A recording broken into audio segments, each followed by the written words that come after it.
Meus amados irmãos, a paz do Senhor.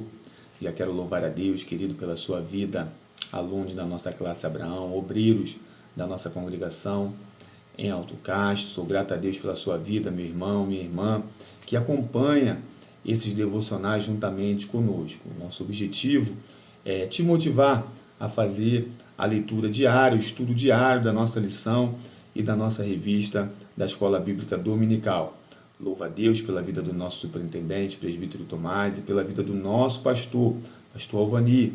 Espero do fundo do meu coração que todos os irmãos tenham tido uma noite de descanso reparadora, abençoada, no nome de Jesus. Bem como a família de cada um dos irmãos também esteja sendo guardada pela virtude do Senhor. Querido, nós estamos aqui para mais um estudo devocional orientado pela leitura complementar, que é uma atividade prevista nas lições da revista Betel da Escola Bíblica Dominical. Há um texto bíblico a ser lido e estudado, como preparação e aprofundamento para a lição que será ministrada no domingo subsequente. Nós estamos aqui para te orientar, tentar te auxiliar no estudo desses textos bíblicos. O texto bíblico orientado pela leitura complementar para a leitura de hoje está no Salmo 51, no versículo 17, que diz assim: os sacrifícios para Deus são o espírito quebrantado, a um coração quebrantado e contrito não desprezará o Senhor. Meus irmãos, nós estamos nos preparando para a lição de número 7 do terceiro trimestre da nossa Escola Bíblica Dominical. Como eu costumo falar aqui, o avião está comendo ZL, né? O tempo passa muito rápido, nós já estamos aí ultrapassando a metade do nosso trimestre. Se você não tem a revista, se você não está se preparando, se você não está lendo os livros dos profetas menores, você está perdendo muita coisa, né? Aqui, além da leitura complementar, nós estamos também fazendo as leituras dos livros dos profetas menores. A cada semana tem um estudo de um profeta e então durante essa semana nós fazemos a leitura do livro. Eu faço na minha casa, você faz na sua casa e eu tento colocar aqui um resumo dos capítulos para te auxiliar nesta leitura, de maneira que se você não entendeu o que você leu, talvez o resumo do capítulo possa te auxiliar. A lição a ser ministrada no próximo domingo é a lição de número 7, que tem por título Miqueias, um viver de acordo com os caminhos do Senhor. Nesse trimestre, nós estamos estudando sobre as profecias do Antigo Testamento, com ênfase nos profetas menores. Então, nós já estudamos o livro do profeta Oséias, nós já estudamos o livro do profeta Joel, nós já estudamos o livro do profeta Amós, nós já estudamos o livro do profeta Obadias, e nós já estudamos o livro do profeta Jonas. Então, nós estamos entrando, a partir de agora, a nos debruçar, né, sobre a vida e o ministério do profeta Miqueias, que é o 6º profeta dentre os 12 profetas menores. Então, se formos considerar os livros dos profetas menores, nós estamos exatamente no meio do livro. Aleluias, louvado seja o nome do Senhor. Meus irmãos, o profeta Miqueias, ele vai profetizar o juízo de Deus. É algo bem característico nos livros dos profetas menores. São mensagens fortes e diretas que confrontam aqueles a quem ela está endereçada, quer seja o reino do norte exclusivamente, quer seja o reino do sul exclusivamente, quer seja o povo de Deus como um todo, quer seja outras nações, como nós já vimos alguns casos. É sempre uma mensagem objetiva e direta, confrontando aquele que devia recebê-la. Queridos, o profeta Miqueias, ele vai denunciar, tanto em Judá como em Samaria, né? Nós falamos na divisão do reino, que 10 tribos seguiram a Jeroboão I, formando assim o Reino do Norte, né? Posteriormente, o Reino do Norte passou a ter sede em Samaria, e duas tribos ficaram localizadas mais ao sul, formando assim o Reino do Sul, que posteriormente, à época de Davi, teve capital em Jerusalém. Então, o profeta Miqueias vai levar a mensagem a os dois reinos ao mesmo tempo. Alguns estudiosos afirmam que a mensagem é mais direcionada ao reinado do sul, mas nós vamos ver nas nossas leituras que ele profetiza aos dois reinados. E que mensagem era essa? Ele profetizou contra o pecado, ele profetizou contra os falsos profetas, ele profetizou contra a idolatria e contra as injustiças sociais, a exemplo do que foi também o profeta Amós.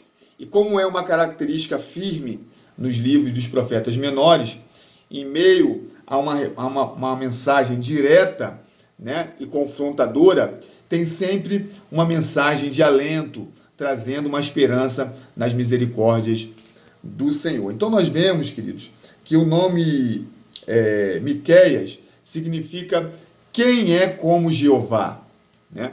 Nós já temos bastante coisas para gravar. Nós já temos os 6 profetas que nós já estudamos, né? Vamos lá? É o profeta Oséias, Joel, Amós, Obadias, Jonas e Miqueias. E também o significado dos seus nomes.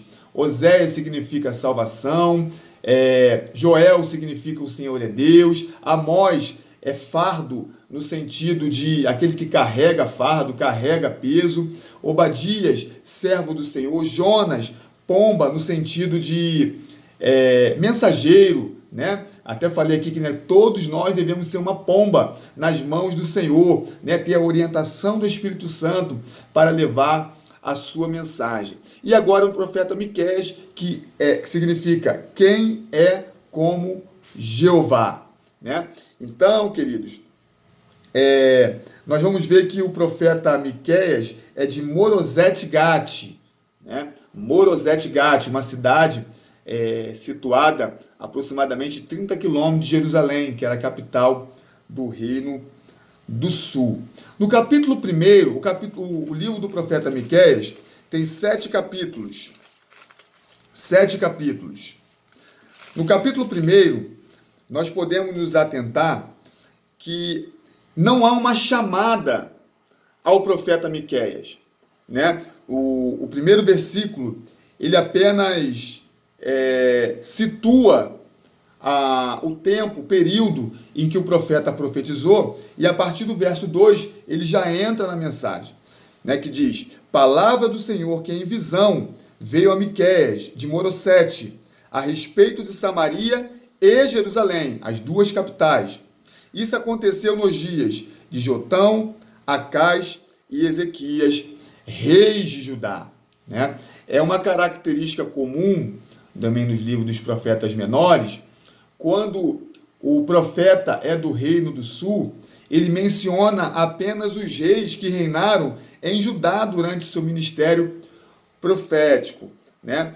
Então, a partir do verso 2, o texto bíblico já vai entrar propriamente na profecia, né? Na visão que foi revelada ao profeta Miqueias, que diz assim, eu vou ler até o 4. Escutem todos os povos, prestem atenção à terra, e todos os seus moradores. O Senhor Deus será testemunha contra vocês. Do seu santo templo o Senhor falará. Então veja, o Senhor viu as iniquidades que o seu povo praticava, e numa imagem de julgamento, o próprio Deus vai servir de testemunha contra aqueles que ele, como juiz, o vai julgar. E olha que interessante, a partir do versículo 3, ele vai dar com que credibilidade essa testemunha vai depor. Olha o que ele diz: porque eis que o Senhor sai do seu lugar, ele desce e anda sobre os altos da terra. Os montes abaixo dele se derretem, e os vales se fendem. São como a cera diante do fogo, como as águas que se precipitam num abismo.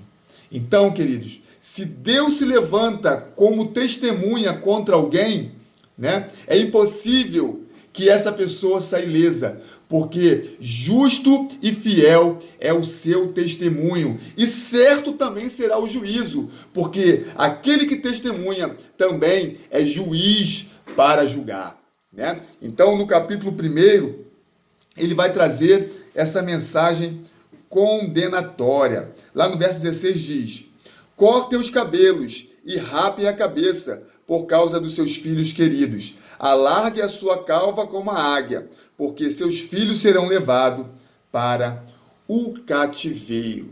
O restante dos versículos que nós não lemos, eles vão citar algumas cidades que alguns estudiosos dizem que é o caminho por qual, né, os inimigos que vinham da região norte teriam que percorrer para devastar tanto Samaria quanto Judá. É uma palavra de juízo. Mas quando nós olhamos para o texto sugerido pela leitura complementar, nós vemos que diante de uma situação que deixa o salmista em apuros, ele tem uma certeza que se ele entrar com o espírito contrito e com o coração quebrantado diante de Deus, pode ser que ele ache misericórdia. Então ele diz: os sacrifícios para Deus são o espírito quebrantado.